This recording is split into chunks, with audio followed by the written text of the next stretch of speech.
Hello, कसे आहात सर्व? मस्त ना? मस्तच असायला हवं. बिकॉज आपण हॅपी राहिलो तरच आपल्याला पाहून आपली मुलं आहेत ते हॅपी राहतात आणि आपल्याकडूनच शिकतात. छोट्या छोट्या गोष्टीमध्ये आनंदी राहा. कितीही टेन्शन असेल तर इग्नोर करा. ओके. तर मी आज मॉर्निंगला सगळ्यात अगोदर 2 ग्लास पाणी पिऊन घेतले आहे. गरम पाणी करून घेते आणि नंतर मग गोड गोड गोड गोड पिऊन घेते.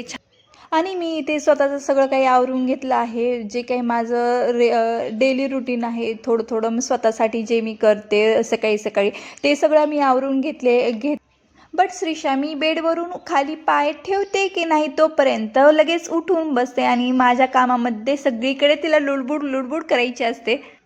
येथे मी पुदिन्याची पाने तोडत आहे आणि मला तुळशीची पाने तोडून घ्यायची आहेत, कारण मला बनवायचं आहे आवळ्याचं ज्यूस.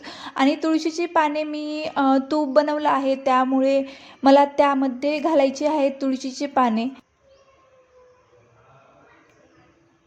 डेली पुदिन्याचा ज्यूस घेतला तर त्यामुळे आपली त्वचाही ग्लोईंग दिसते आणि पुदिना हा कसा नेहमी टवटव दिसतो तसा आपली त्वचाही नेहमी टवटव दिसते.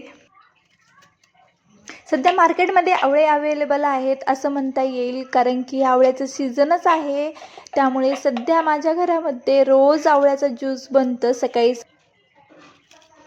आणि आवळे आपल्या बॉडीसाठी किती फायदेशीर आहेत आणि ग्रेटफुल आहेत हे कोणाला काही सांगायची गरज नाही. इथे आवळे कट करून घेतले आहेत, त्यामध्ये अद्रकाचा छोटा तुकडा घातला आहे आणि मी जी काही पुदिन्याची पाने आणली आहेत ती एका बॉलमध्ये थोडंसं मीठ घालून त्यामध्ये पाणी घालून छान अशी वॉश करून घेतली आहेत.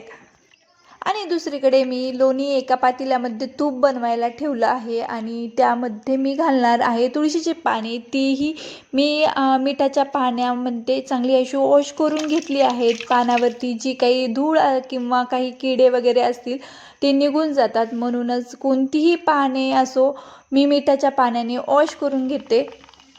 आणि पाने वॉश करून घेणे ही माझी एक छान अशी सवय लागून गेलेली आहे. मला कोणतीही पाने दिसली तर मी मिठाच्या पाण्यामध्ये अगोदर वॉश करते आणि मग नंतर खाते वगैरे.